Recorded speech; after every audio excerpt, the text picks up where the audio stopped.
My name's Tim Chambers. I'm the head of Bilton School, which is an 11 to 18 comprehensive in Rugby in Warwickshire.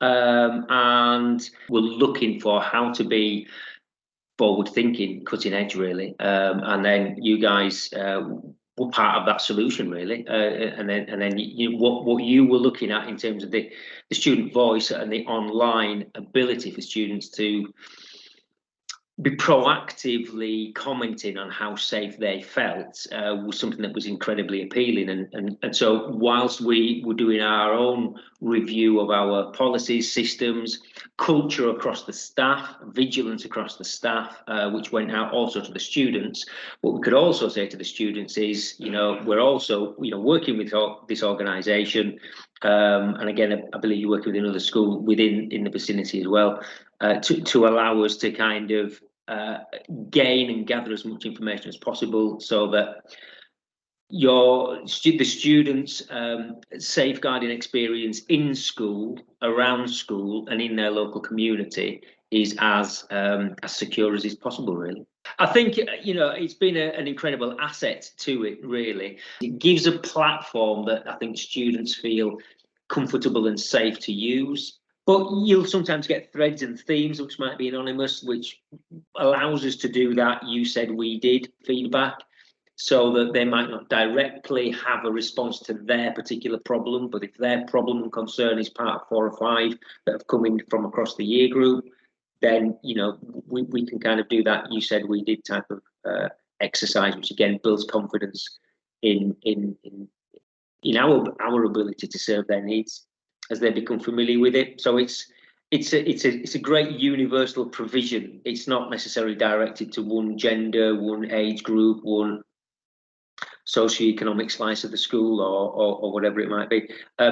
It feels that it's very egalitarian, and people feel that they can use it to either highlight a concern that they've got, or even to kind of make some suggestions about how we can do things better over multiple years. And we encourage the younger students to come in, and one of the key things that we train them on is the use of student voice. And we would see it as their role to permeate that across their peers and have those conversations.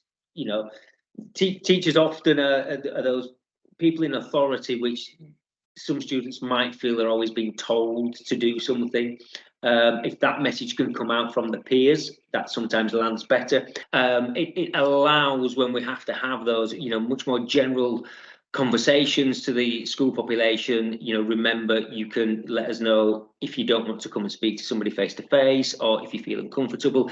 It gives that level of I suppose I call it positive anonymity, that if they're finding something difficult to share face to face with another adult, we would much rather go onto this site rather than talk to their peers and try to probably incorrectly work it out.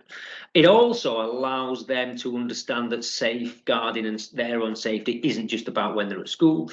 It's beyond the school gates, and it's in their local community. And some really positive comments from like the local police. We often can provide them with a lot of good intel into things that are in our immediate vicinity, and then even in the wider Bilton community, which are bound to have an effect on some of our students, which from our point of view, when those students come back into school, they know that they've been part of a solution, they've been listened to, which I think is a very important skill and attribute that we can kind of share with them.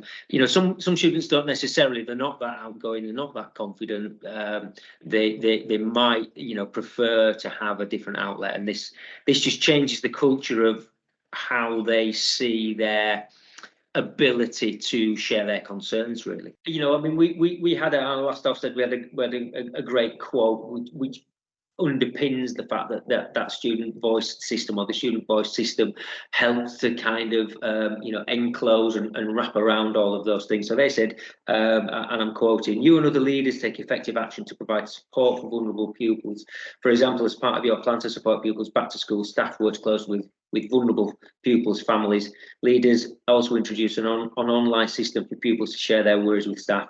Pupils are encouraged to share any concerns they have about returning to school. Pupils value this and said that teachers respond quickly to their concerns. This has helped to reduce some people's anxiety about returning to school. And bearing in mind that was reasonably quickly after COVID. So the agenda in education was about worries about coming back to school. But notwithstanding, when we've got people that have been absent from school for all sorts of other different reasons, this allows that first step back into education, and it's almost like a dialogue, even if it's not directly safeguarded. It's another outlet that students can kind of share their worries and concerns, which sometimes are not that dramatic or intense. It's just about what they need to do to get them over the line of that extra bit of confidence. We can provide some information to those external agencies that we also use. I know that another school quite close to us also use the Student Voice platform, and it opens up conversations. We will often exchange students between us. Sometimes things aren't going too well. We send some students to there for a while. They send them back to us, and the familiarity that the students have with that kind of system, it helps to build us.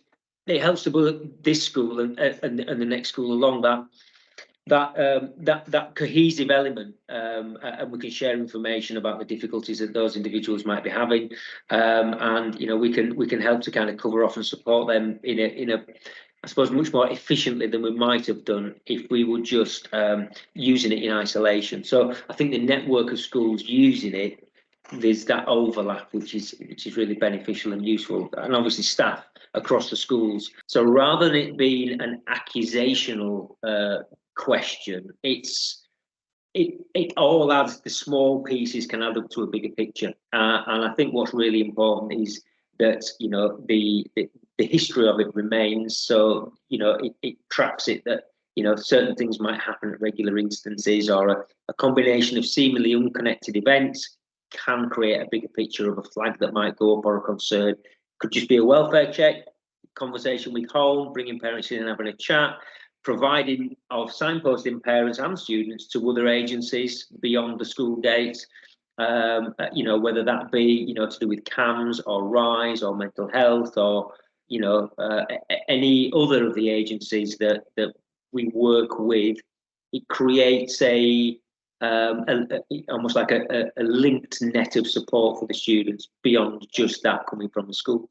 I think for us, it's that constant review as to where our gaps are. Every different cohort presents a different amount of challenges, and what were the bigger needs in one year, academic year, might not be the same on this. And I think one of the beauties of the system is it's quite dynamic. It allows schools to flex and move and change. It's not fixed in a box, and so I think from our point of view, it's that kind of flexibility.